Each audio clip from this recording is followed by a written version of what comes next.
does say that, and we are that. Here we are. Welcome, everybody, to the Motion Design Hotline, a live show where Evan and Kyle, that's me, Evan Abrams, and him, Kyle Hamrick, try to solve your motion design problems in After Effects. Today, very few problems. We actually have a lot of interesting opportunities to bring to you. And what is a problem if not an opportunity in disguise as your enemy? Yeah. Well, look, I mean, the opportunities we are presenting solve problems you have had in the past and problems you may encounter in the future. There we go. We are providing you the answers to all. And so if you create a time machine, you can go back and fix those past problems with these current solutions. Yeah, I watched Minority Report. Sorry, I watched the first 10 minutes of Minority Report, and it's actually really good to preempt every problem using time travel. Yeah. Let's see. If people are not aware of the program, usually people send us problems. There is a link in the description if you want to send those. There's also links in the description to the Adobe Live Discord, which is a new fun place for not just true gamers, but for people of all stripe to come and get at us. Hotliners. We need to come up with a name for our fan hordes. I was gonna say like the hotline hotties, but that that's a solid contender. I mean, I'm ripping off a local radio station, the Hot 89.9, who calls their fan base the Hot 89.9 Hotties. And they have a program. Their morning show is the Hot 89.9 Hot Tub. Obviously, everything is hot themed for them. So, well, they don't have I think if we have more viewers than them, then we legally are allowed to steal the nickname. Yeah, we usurp it. That's how it works. Exactly. Now we. So let's say hi to all the hotties in the chat. It feels weird and wrong to keep saying that. We'll come up with a better word. What's up, hotties? Penny, Jack, Sean, Clever, Devlin, Umacorn, Rick. What's going on? It is springtime. Spring has sprung, and also over on YouTube, Jeffrey and hello, Theo. What's up? And who else is hanging out over there with us? Clever Devil. I'm going to assume that's we got double the Jeffreys. Oh, double Jeffrey. Okay, excellent. It's not the same Jeffrey twice. I love it. So today we are looking at some weird stuff. We are looking at changes that have come as a result of some new null options. Now. If you were with us last week, we talked about it a little bit, but nulls are an incredibly useful bit of the After Effects suite of systems, the system of systems that is After Effects. So hope you love kind of these diversions. Is there anything else we need to talk about before we're right into it, Kyle? Oh, gosh. I mean, I don't know. There's all kinds of things we could talk about right now, but will they be relevant to what we're about to show? Who can say? Probably not. Jeffries 1 and 2. We don't power rank our Jeffries on this program. if you two want to work out amongst yourselves your ranking or other designations, I don't think a ranking's necessary. Yeah, you guys figure it out. Yeah, like how we're hosts 1 and A, so it's totally normal. So yeah, let's cut over. Let's go to your screen, Kyle, maybe, and talk about null stuff generally. We'll do that. So, like, at a basic level, what we're talking about today is stuff following other stuff, which is a thing that you can do in After Effects with varying degrees of difficulty. So here's the example I created. It's just a ball following a wavy line, but then you can see I kind of made some variations on that. And that's a thing that, previously was fairly difficult to do in After Effects. And then it got significantly easier a few years ago. There were some third-party tools that could do it. And now it's super easy. So that's what I'm going to be showing, as well as kind of some fundamentals of how you work with these kinds of structural strategies, let's say. I know Evan has something far weirder. No, I have only normal things on my screen today. Do you want to preview that, or do we want to save the weirdness until we've really gotten them hooked? Yeah, I think once people understand what's going on, then we'll come back to the PS1 horror show of my screen. Okay, so a thing that I really love about After Effects is that it has a lot of structural capabilities, and I think that's one of the things that really distinguishes it from a lot of other places you can animate stuff. So I have a pink circle and a yellow square here, right?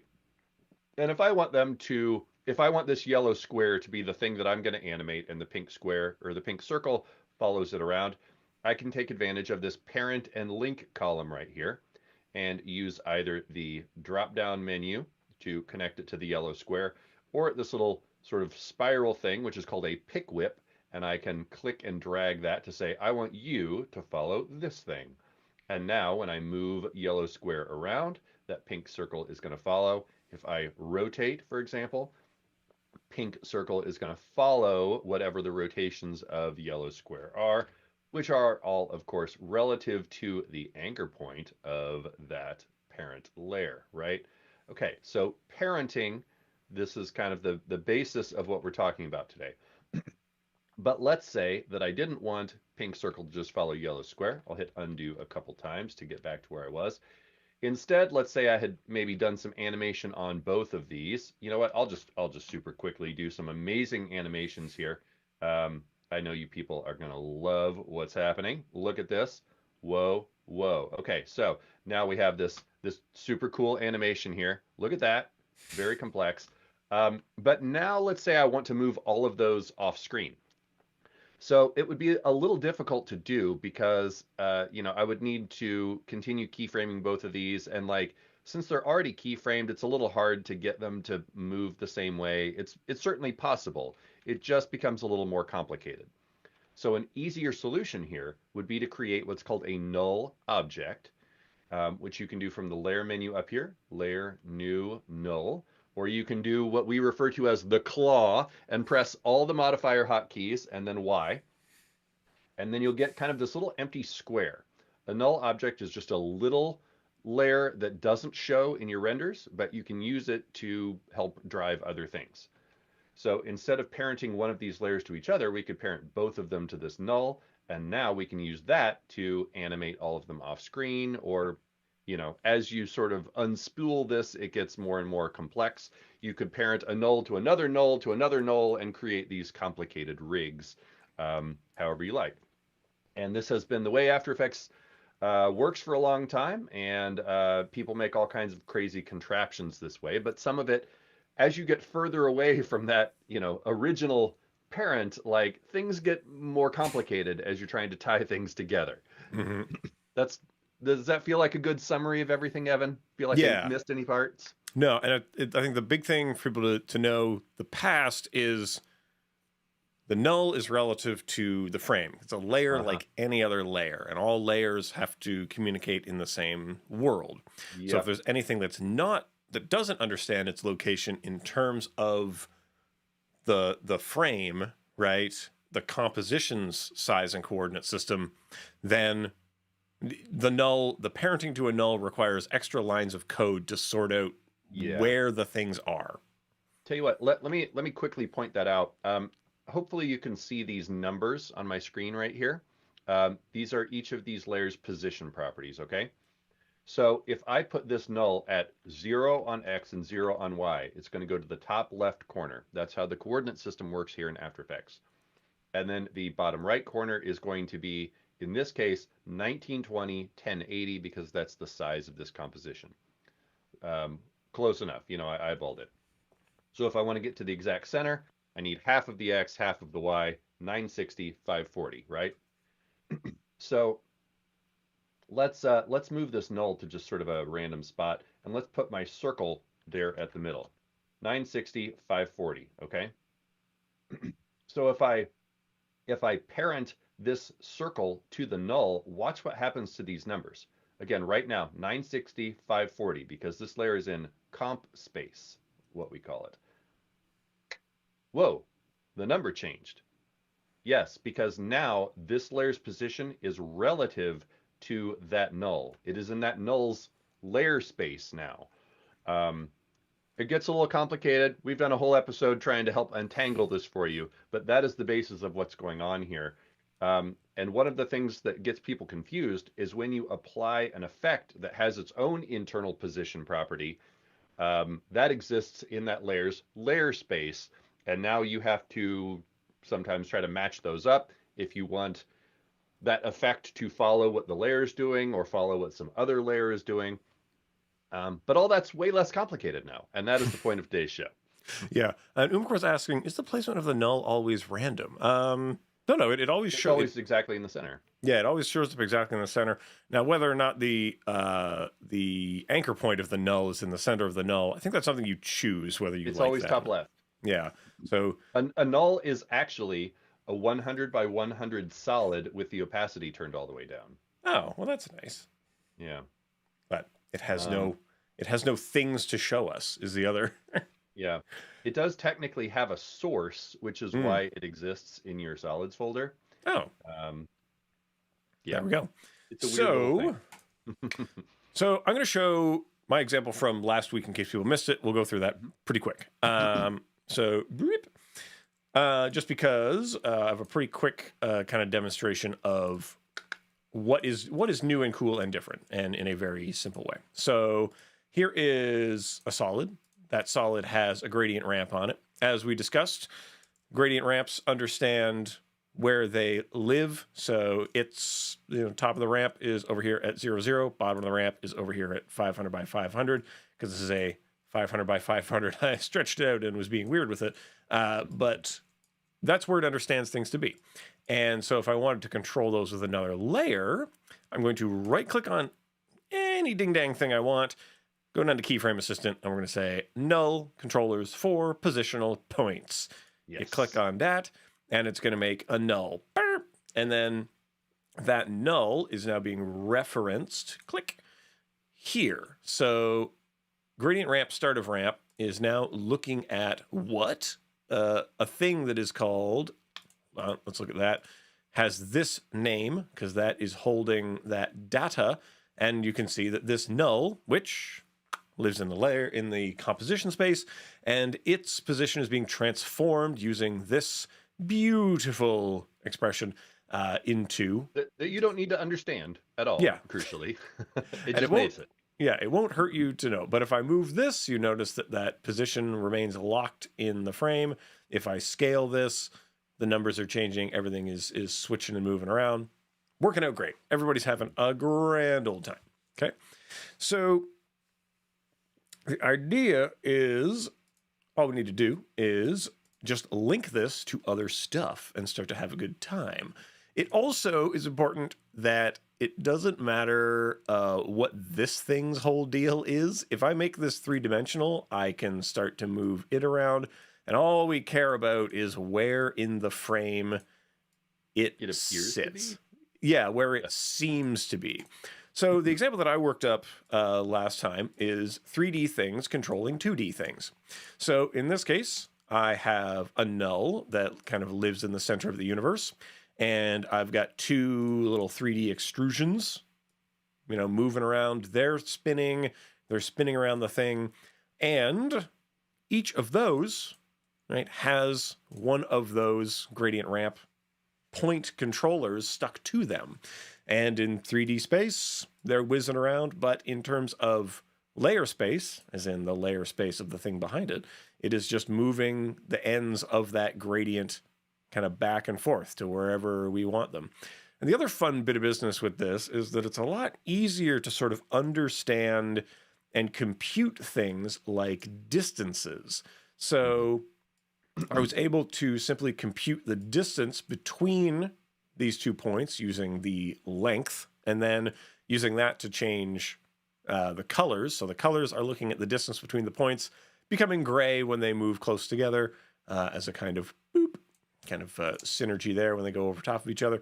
But the other fun bit of business is, remember, it's where it seems to be where we're looking. So if I grab the camera and I look somewhere else,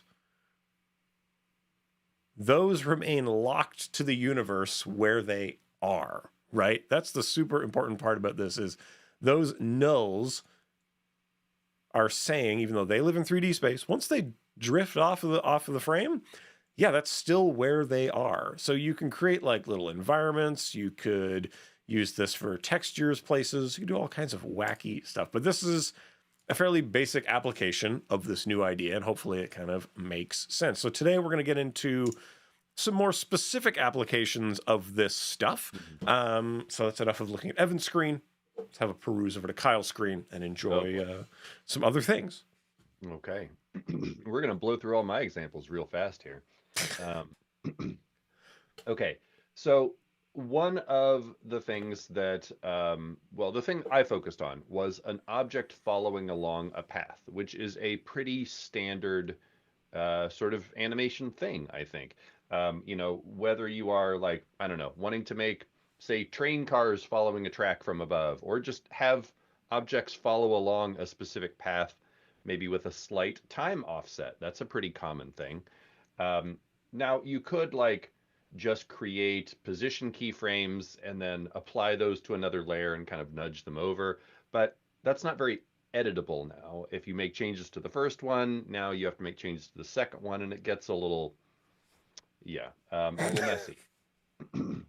So another way that you can do that, um, some of these commands did exist a couple years ago, but you had to kind of dive into this scripts menu, and you know, that maybe a little less discoverable and a little scary for some folks.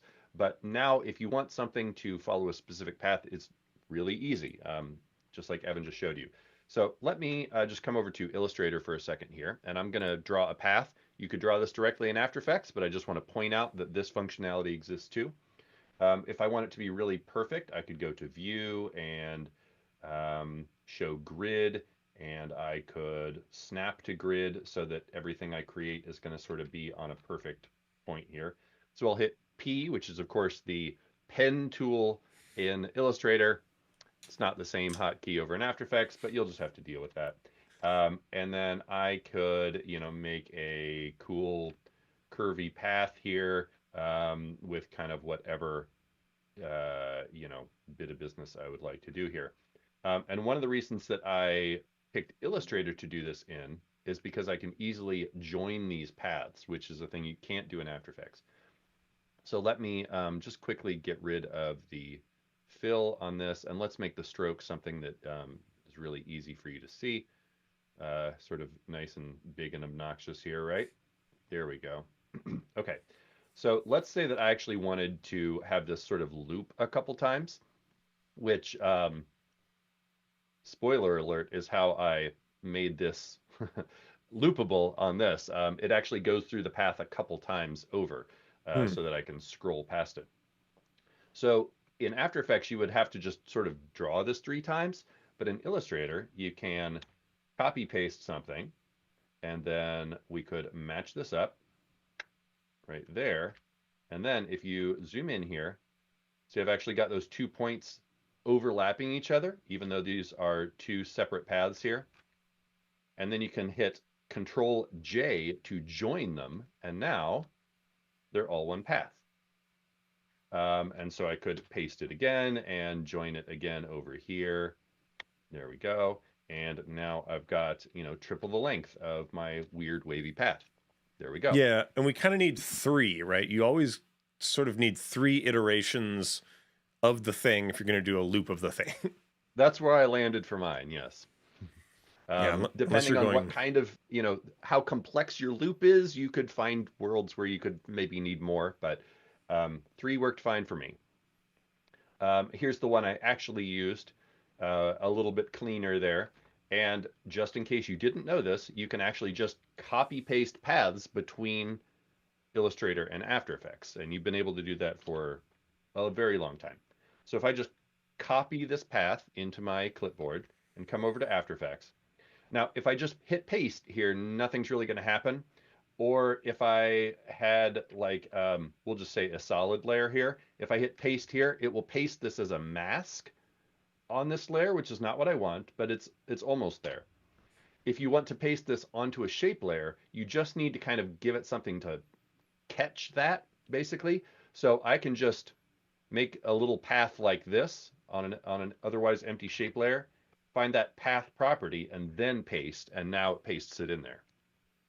You'll see I need to make some adjustments for my fill and stroke, but it's just that easy to bring something over like that. So let's go ahead and set my fill to none and crank up this stroke color a little bit here. White's a little annoying, but it will be easy to see. Let's go ahead and rename this to path. We can just put this down at the bottom. And let's say that we wanted the, the square to follow this path, right? Now, again, just so you know, I could actually copy this path and paste it directly into the position property of the square. And that actually works. But again, not very editable. You can like stretch out the timing and stuff here. But now if this path changes, these are disconnected. And oh, look at that. It remembers what I pasted to it, but it's not listening to the changes of this path, okay? So that's a thing about a lot of things you'll find in After Effects. Like it might be possible one way, but you might be kind of setting yourself up for pain if anything changes.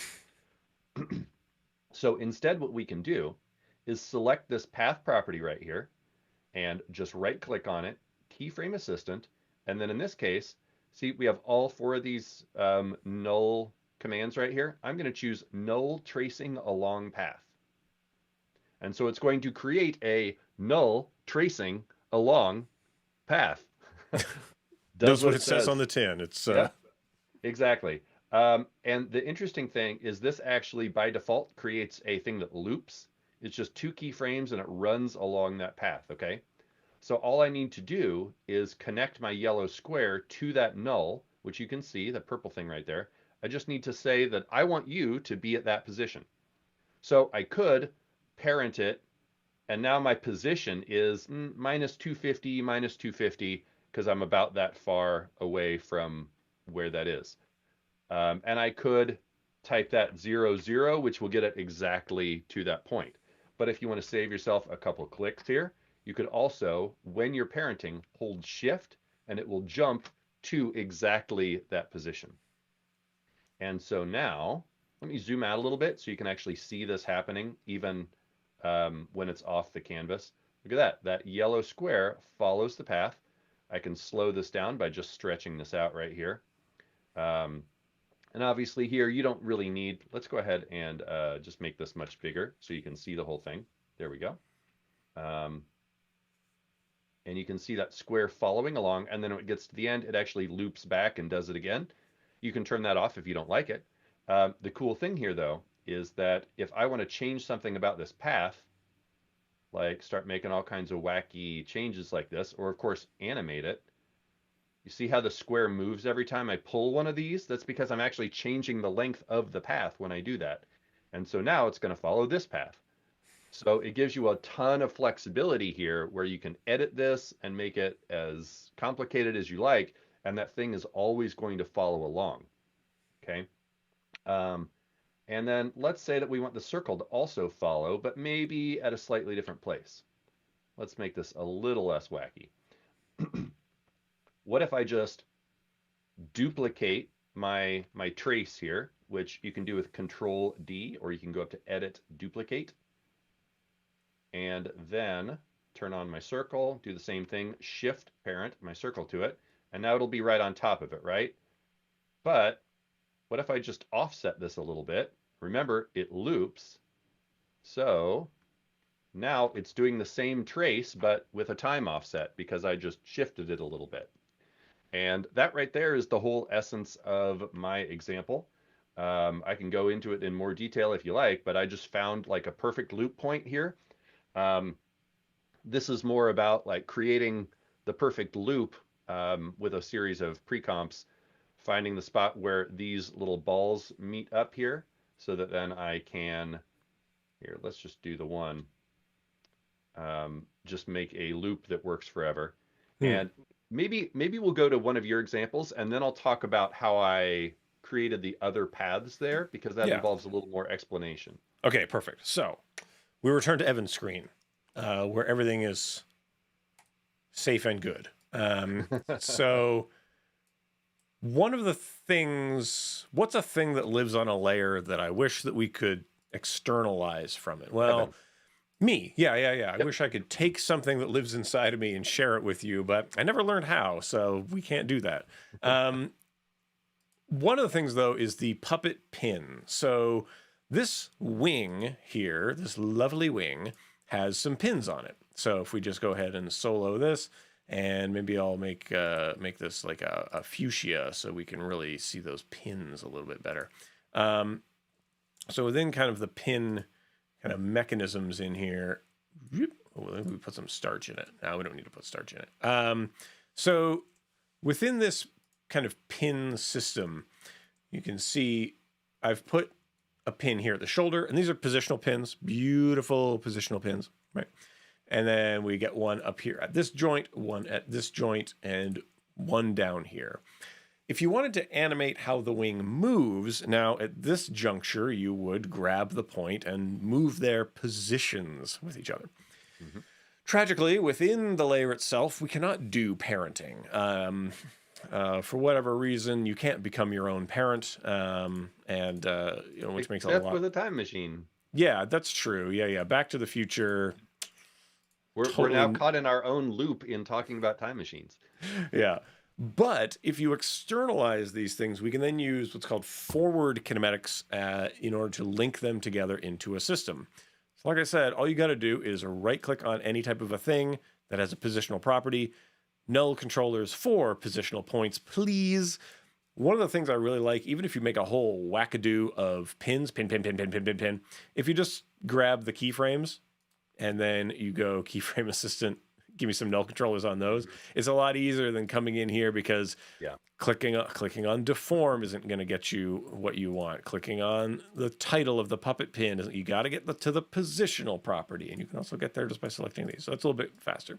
And can we point out real quick, you could certainly do your whole puppet animation without linking anything like this, but then if you move the layer itself, or if you want any two of those pins to sort of respect what the other one does, that's the key here. Like, you could spend forever trying to manually match them up and make them look right, but you're going to get a lot of weird, rubbery, odd behavior.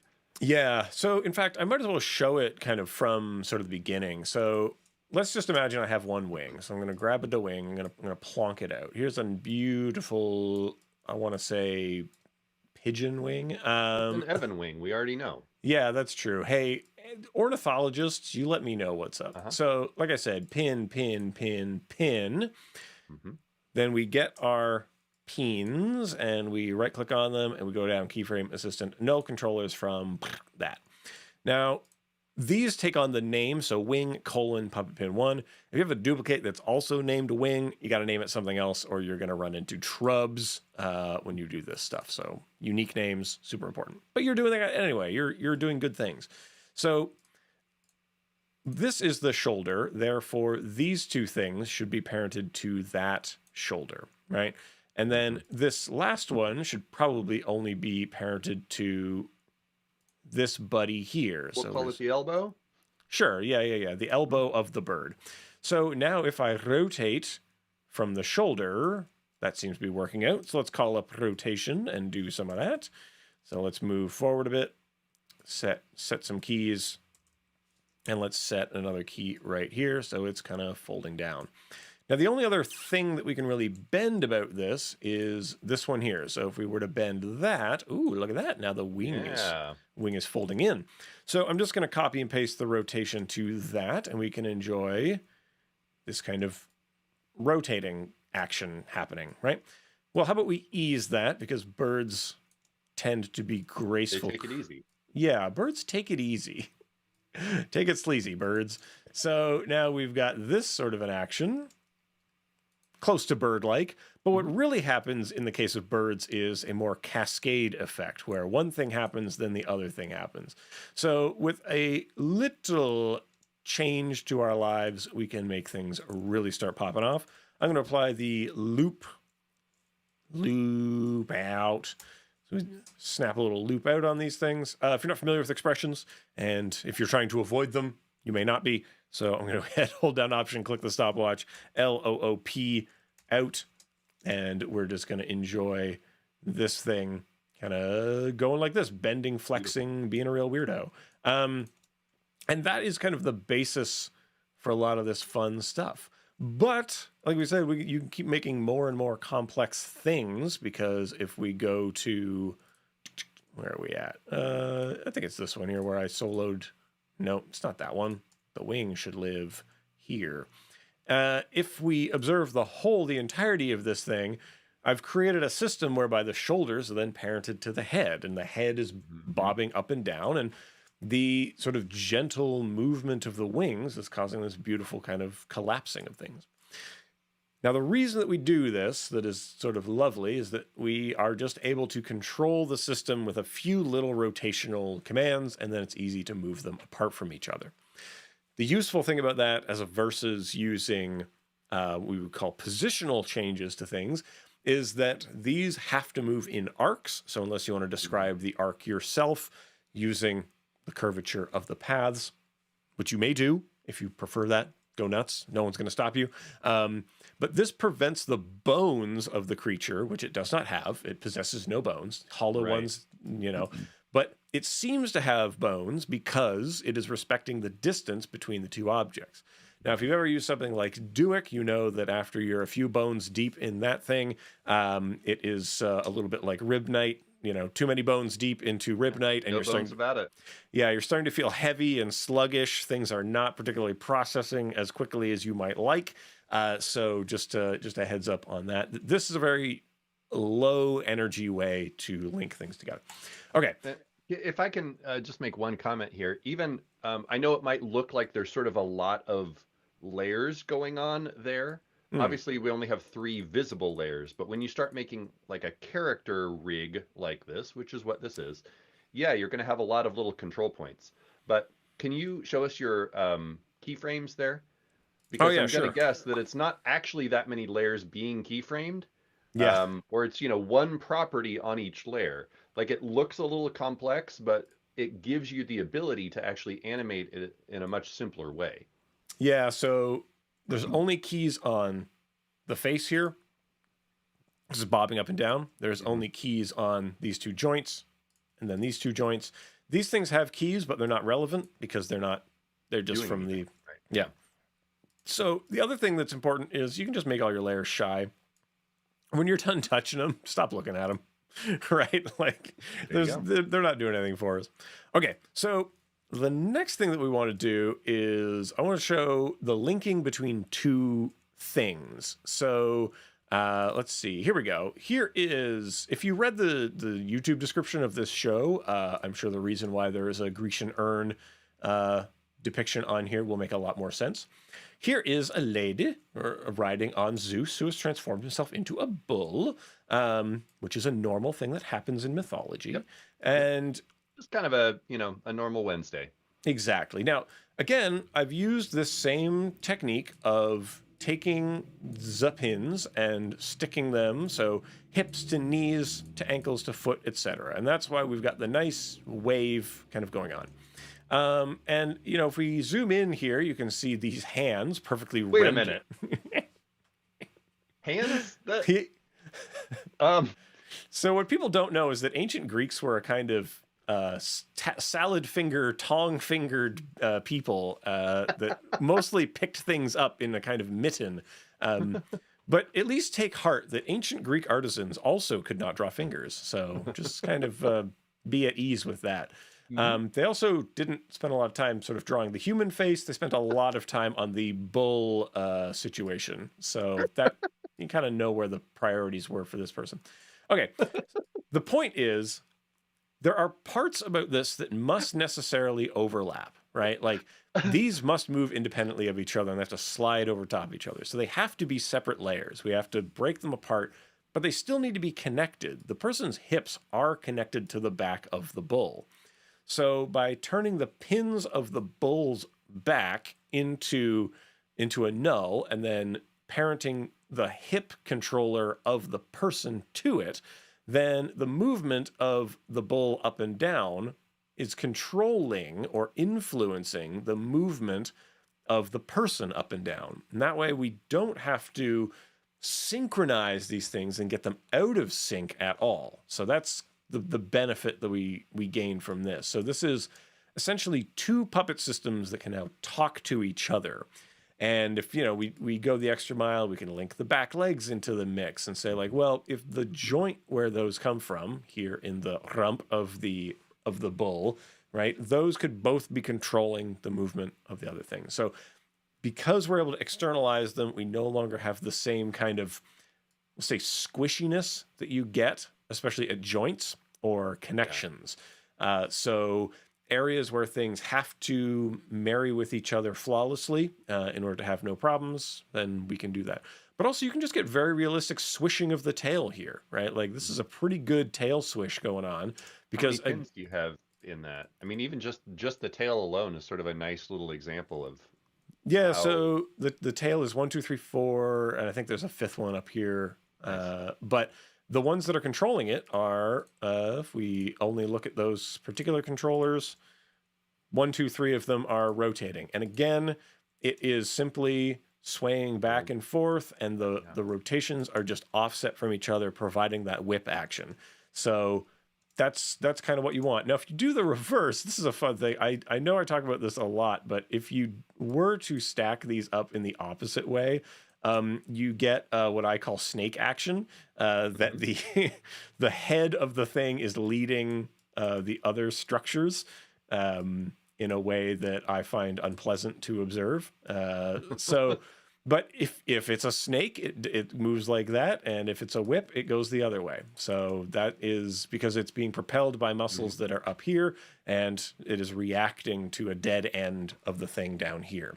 So that's kind of the idea of making these easy swaying stuff. Another critical thing to, I guess, be aware of, this lives on the same layer as the rest of the bull, what I've called bull front.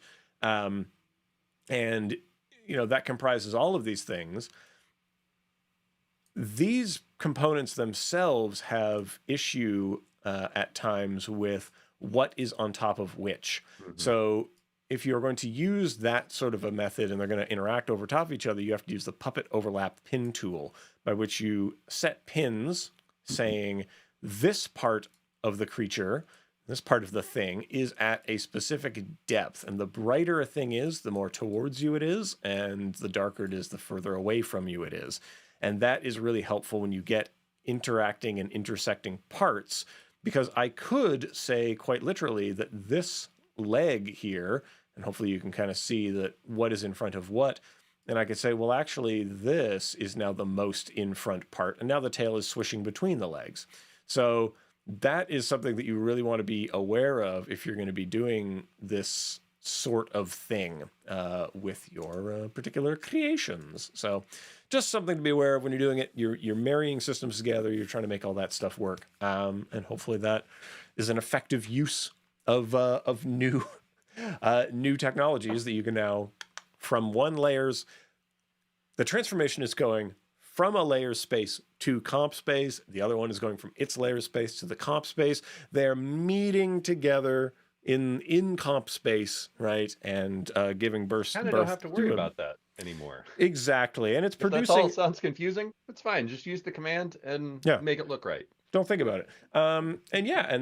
Producing not a hideous minotaur that must be sequestered into a maze, but instead producing a lovely animation. So there you go. See, these examples, they have so many layers to them. In this case, 3. Let's go back to Kyle's screen. I do need to call out a rather brilliant thing that happened in the YouTube chat. Over on YouTube, there was an agreement that it's more like a Jeffries tube because of the multiple Jeffries over there, which is a fabulous joke for the Star Trek nerds in the audience, and the rest of you can just pretend to enjoy it, I guess. Yeah. Do you have an example that takes advantage of an effect in the layer? I mean, we saw the ramp thing. The puppet pin is technically an effect. Yeah. Okay. Well, I'm going to talk essential properties real quick so that people understand what's happening there before I do the next thing. Sure. I've entirely lost track of what we still have to show you. So, there's a face thing coming up for me. Oh yes, that's our big finale for sure. Okay, folks. So we're going to take a little detour here to explain something called essential properties because they are a little bit of a an abstract concept for some people. Okay, so you see I've got my same composition that I made a minute ago with my yellow square and my pink circle. Essential properties let you kind of reach into another composition and change things. Um, I'm going to set these up by right-clicking and choosing Open in Essential Graphics, and then I'm just going to grab, let's say, a couple properties from each of these. Let's grab from my circle the position and the fill color. And let me go ahead and just name that. Let's say circle color and circle position, okay? And then I'll come down here and grab the same stuff for my square, name that, and grab my color and name it so I know what I'm doing. And that's all it is. You just have to drag some stuff up in here, and that is it. Tell you what, just for the sake of funsies, I could have done this before I added those to the panel, but I'm going to go ahead and add some keyframes to these two layers. Woo, okay? See that? These position properties are animated, but they're also up here in the Essential Graphics panel. Now, I'm just using this for setup, so I can actually close this. Now, if I take this composition that I named EP setup and I drop that into another composition right here, um, now this just lives in here as a pre-composition or pre-comp. No big deal. I could change it. It's just like any other layer. But when you use essential properties, you can actually twirl this open and hey, looky there, essential properties. Now I can actually edit those properties that I put into the Essential Graphics panel without needing to go back into that other pre-comp to touch them, okay? So crucially, here's an extra little bonus tip. If you hold Alt or Option and scrub left or right, you'll actually go through the hue cycle when you're on color controls. So let's just do that to find some new colors. Looky there. Okay, so now I changed those both to blue. You can see that animation is still happening, but I could, treat this like a layer and scale it and move it, right?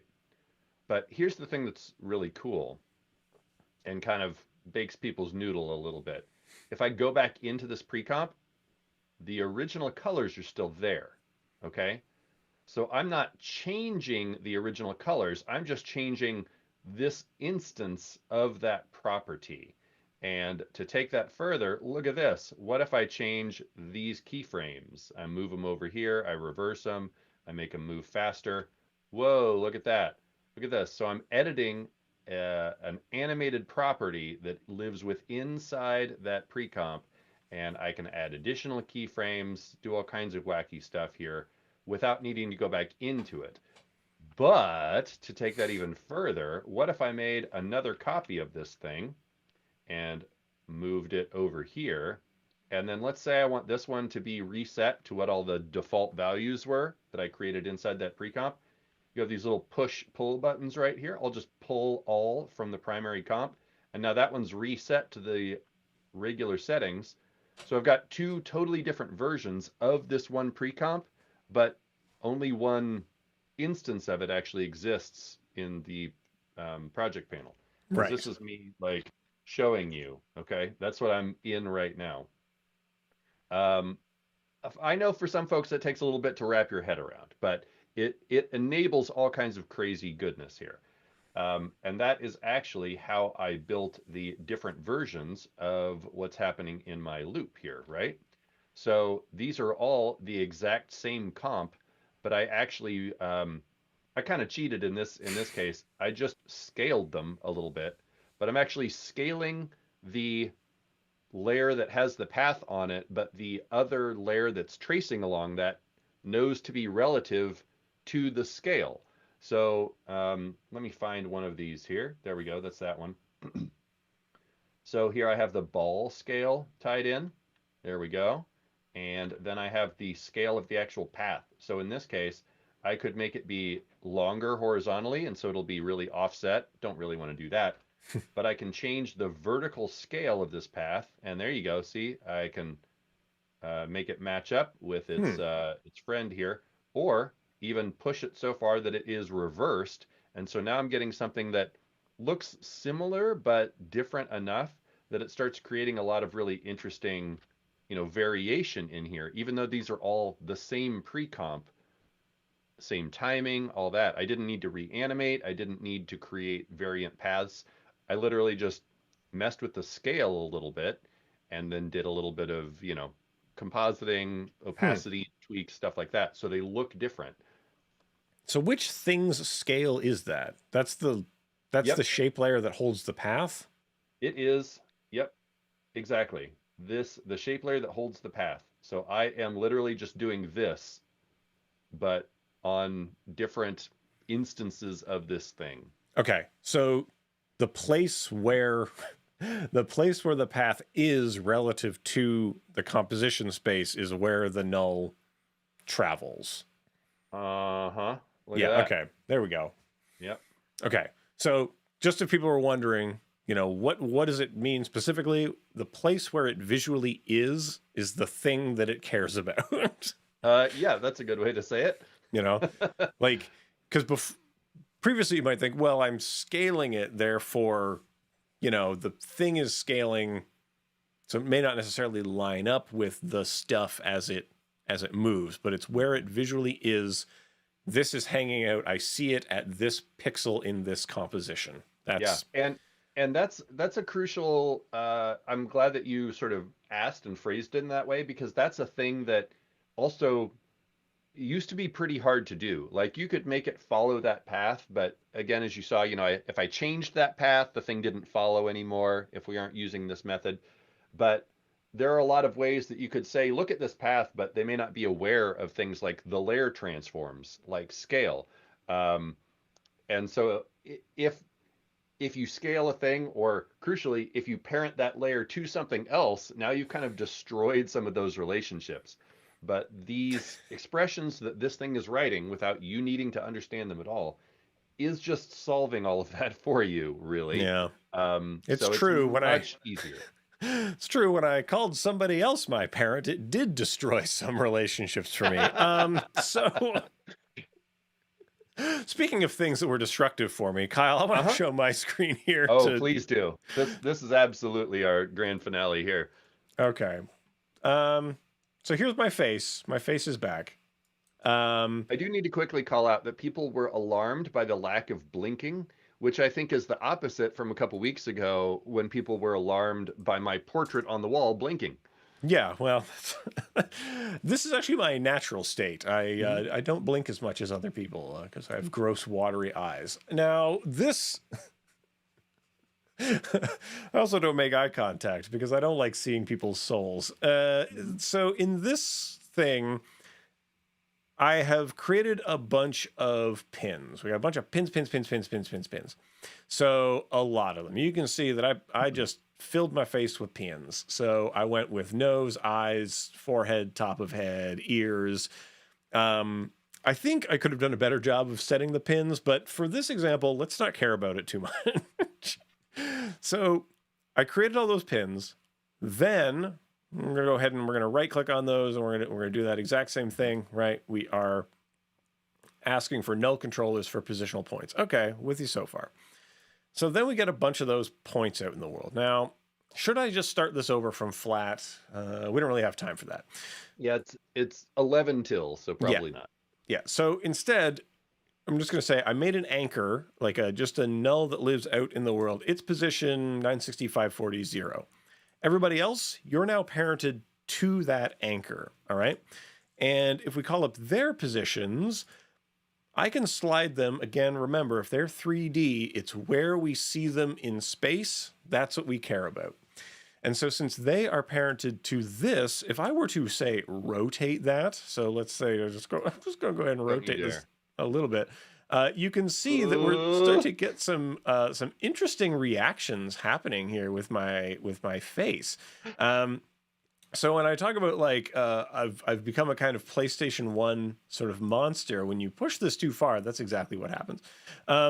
one thing I'm going to just do real quick, because I know I mentioned it in the other thing, is I'm gonna try to give myself a kind of nose that works. Knows where it needs to be. Yeah, that would be pretty cool. So if I just go ahead, I'm going to bring the extent down a little bit on that so that what is in front remains in front. Might be helpful. So I stop punching my nose through stuff. But as I sort of give myself a little turn from left to right, remember I had a pin on my nose. Why does my nose seem to stick out? Well, because when this becomes three-dimensional, I can just kind of Pinocchio out a little bit like this. I kind of jam that back into my head if I want to. I can kind of dial my ears forward and backward a little bit. It's kind of like I'm stretching a horrifying Evan mask around as I do this. So here's my forehead. Maybe the forehead needs to be forward a little bit more. Maybe the top of head needs to be back. Before, when I would do this type of thing, I would create nulls, or I would link them together. But because of the 3D sort of transformationalness of it, they generally just moved in ratio to each other. And the thing about that is you really have to compute the ratio that you want based on the distance you assume. In this case, you're actually trying to move these topographically to the depth they would be away from the rotational axis. And that gets a little bit easier when you think about the structure as a bunch of topographical points. You should be putting way more points than I did and having way more triangles on the face. I feel like this is the exact right amount. Yeah, I mean, or just do like I did here. But the idea, if we looked at this from the top, you can kind of see how these form like a triangle in this case, which isn't. My face is not triangular, despite what the rumors may be saying. It's more circular. I don't have the cheekbones for modeling as much as this thing here would say otherwise. But if you are able to map those things, you can get about between 5 to 10 degrees of rotation off of this type of mask creature, this homunculus that you create. But you see that at around 16, things are not going great. But it can be enough that if you are doing like a really slow kind of push on something, right? So if you go like from, like I said, like we're going to go -5 from here, and then we are going to go, actually, maybe we rotate it a little bit on this axis as well. You can really see the dent in my head when you do it like that. Oh, don't do it. Oh. This has been a good show today. Yeah, this is quality animation. The point is, don't stress it too far, but you can see here in kind of the intervening areas before the things are really exposed, you know, there is a subtle movement and parallax that you can achieve. So if you're doing those kind of like really slow-mo type of things, you can stretch a bit more kind of out of that if that is particularly helpful. Much like we stretched this into an entire show. It's true. Yeah, we got like 2 shows out of these new features. Yeah. Like we could do to any of your questions. That's true. So if you have specific questions about things, I really recommend that you use the form to get them to us. You can head on over to motiondesignhotline.com, and you can find an archive of all past shows on there. You can find project files like these available there if you want to see how the sausage gets made, digging in there and just getting a whole bunch of raw project file all over your hands. You can definitely enjoy doing that. And yeah, if you want to get at Kyle or I'm on the internet at EC Abrams. He's out there at Kylosaurus Rex. We're on Blue Sky. We're at Instagram. We're on the places that are good.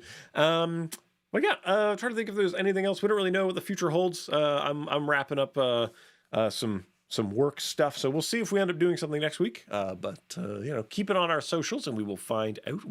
You'll know when we're on the schedule for 2 weeks from now, the 30th. Oh yeah, well, right? Yeah, I think so.